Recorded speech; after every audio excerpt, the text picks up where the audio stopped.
시청자 여러분, 안녕하십니까? 2026년 5월 25일 월요일 글로벌 인사이트 시작합니다. 오늘은 셔틀 외교로 훈풍이 부는 한일 관계부터 트럼프 대통령의 중동 평화 협상, 그리고 AI 기술이 재편하는 글로벌 경제의 거대한 흐름을 짚어봅니다. 오늘도 박 작가님과 함께합니다. 작가님, 안녕하세요. 네, 반갑습니다. 오늘 전 세계 뉴스를 관통하는 키워드는 실리적 재편입니다. 과거의 적과 손을 잡는 파격적인 외교가 펼쳐지는가 하면 경제적으로는 AI라는 새로운 엔진을 향해 자본이 급격히 이동하고 있죠. 마치 19세기에 증기기관이 등장하며 전 세계 물류와 권력 지도가 바뀌던 시기를 연상케 합니다. 오늘 그 변화의 핵심들을 심도 있게 분석해 보겠습니다. 첫 소식은 한국입니다. 이재명 대통령과 다카이치 사나의 일본 총리의 세 번째 셔틀 외교가 성공적으로 끝났다는 평가가 나오네요. 양국 관계가 역대 최상이라는 말까지 나옵니다.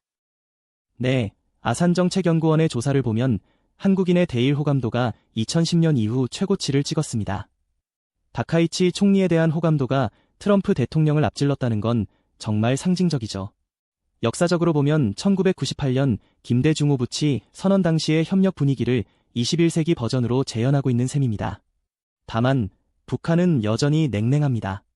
최근 아시아 축구연맹 여자 챔피언스 리그에서 우승한 북한 선수단이 남한에서 시종일관 적대적 두 국가 기조를 유지하며 선을 그은 것이 그 증거입니다.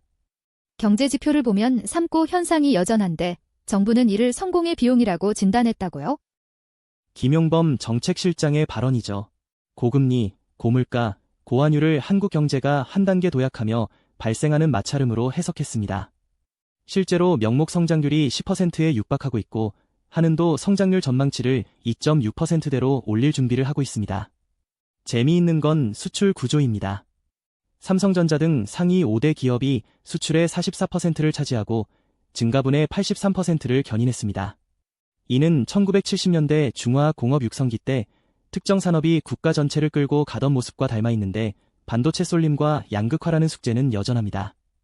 다음은 미국입니다. 오늘 5월 25일 월요일은 현충일, 즉 메모리얼데이 연휴로 금융시장이 휴장하죠?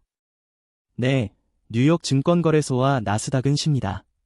하지만 트럼프 대통령의 행보는 쉬지 않습니다. 이란과의 평화협상이 막바지인데 호르무즈 해협 재개방을 목표로 하고 있습니다. 트럼프 대통령 특유의 거래의 기술이 중동의 빗장을 풀고 있는 건데 공화당 내 강경파의 반발이 변수입니다.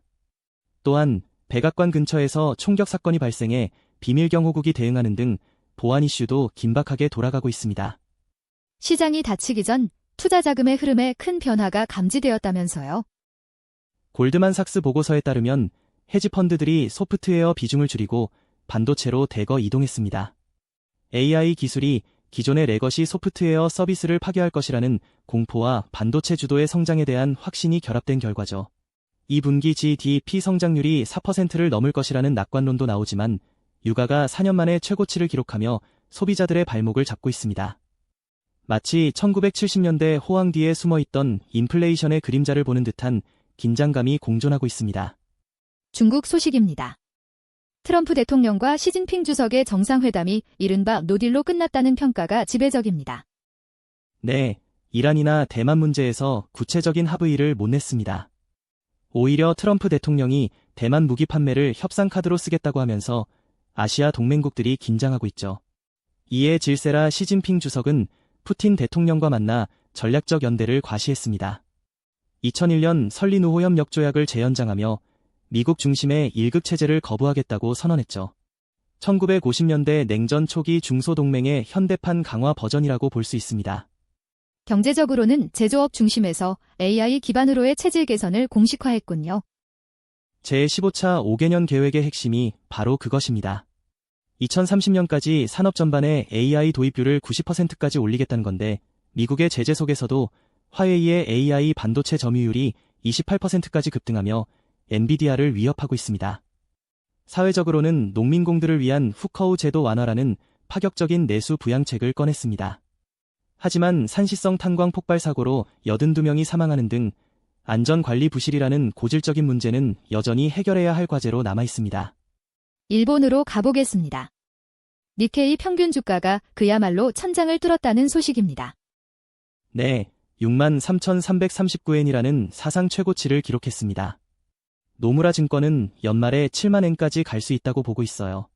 1980년대 버블 경제 당시의 고점을 완전히 넘어선 건데 이번 상승은 실체가 있는 AI와 반도체 종목이 주도하고 있다는 점이 다릅니다. 다만 물가 면에서는 속도가 좀 둔화됐습니다. 4월 CPI가 1.4%로 2022년 이후 최저인데 이건 고교 수업료 인하 같은 정책 효과 때문이라 일본은행이 금리를 올리기에는 여전히 조심스러운 상황입니다. 사회적으로는 지진 소식과 함께 새로운 방제 시스템 도입이 눈에 띕니다. 이바라키현과 기후현에서 지진이 잇따르면서 기상청이 5월 28일부터 방제 정보를 5단계로 세분화하기로 했습니다. 일본은 역사적으로 재난을 겪으며 시스템을 고도화해온 국가죠. 한편 교육계에서는 정치적 중립성 논란이 뜨겁습니다. 오키나와 기지 반대 운동을 가르친 학교에 대해 정부가 개입하면서 전쟁 가능한 국가로 가는 과정에서의 시민 감시 우려가 야당을 중심으로 제기되고 있습니다. 중동 상황을 좀 더 깊이 보겠습니다. 미국과 이란의 평화 협상이 95% 정도 진척되었다는 구체적인 숫자까지 나왔네요. 네, 60일간의 휴전과 핵 프로그램 제한이 담길 것으로 보입니다. 이란 증시는 긴장 완화 기대감에 400만 지수 돌파를 앞두고 연일 불기둥을 뽑아내고 있죠. 하지만 이스라엘의 네타냐후 총리는 이란의 핵농축 시설을 완전히 해체하지 않는 하부는 재앙이라며 강하게 반발하고 있습니다. 이스라엘 내부에서는 초정통파 유대교도인 하레디의 징집 문제로 연정이 붕괴될 위기에 처해 9월 조기 총선 가능성까지 나오는 등 정치적 혼란이 극심합니다. 동유럽 상황은 여전히 엄중합니다. 러시아가 우크라이나 키이우에 새로운 무기를 동원해 대규모 공격을 가했군요. 오레시니크라는 핵 탑재 가능 극초음속 미사일이 사용되었습니다. 이 공격으로 우크라이나 외무부 건물까지 피해를 입었죠. 전쟁이 장기화되면서 우크라이나의 GDP는 소폭 반등했지만 물류난과 무기 부족은 심각합니다. 특히 한국이 우크라이나의 천궁 두 방공 시스템 수출 요청을 거절하고 중동 국가들로 눈을 돌린 것에 대해 우크라이나 측은 아쉬움을 표하고 있습니다. 러시아 역시 내부적으로는 중앙은행과 정부 간의 경제 정책 갈등으로 내년 마이너스 성장이 예고되는 등 상처뿐인 공격을 이어가고 있습니다. 그 밖의 글로벌 소식들도 짧게 짚어주시죠. 파키스탄이 미국과 이란 사이에서 메신저 역할을 톡톡히 하고 있습니다. 하지만 내부적으로는 투표 연령을 25세로 올리려는 헌법 개정 논란과 발루치스탄 테러로 24명이 사망하는 등 혼란스럽습니다.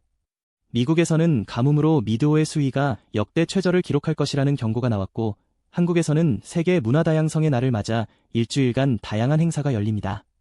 우리 주변에 서로 다른 가치를 인정하자는 취지인데 갈등이 많은 국제사회에 꼭 필요한 메시지가 아닌가 싶습니다.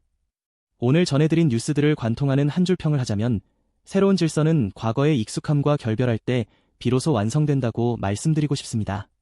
국가 간의 셔틀 외교나 기술 패권의 이동 모두 기존의 관성을 깨는 과정에서 진통을 겪고 있지만 그 결과는 새로운 시대를 여는 열쇠가 될 것입니다. 네, 오늘 준비한 소식은 여기까지입니다. 저희는 내일 더 깊이 있는 인사이트로 찾아뵙겠습니다. 청취자 여러분, 오늘도 활기차고 의미 있는 하루 되시길 바랍니다. 고맙습니다. 감사합니다. 좋은 하루 보내십시오.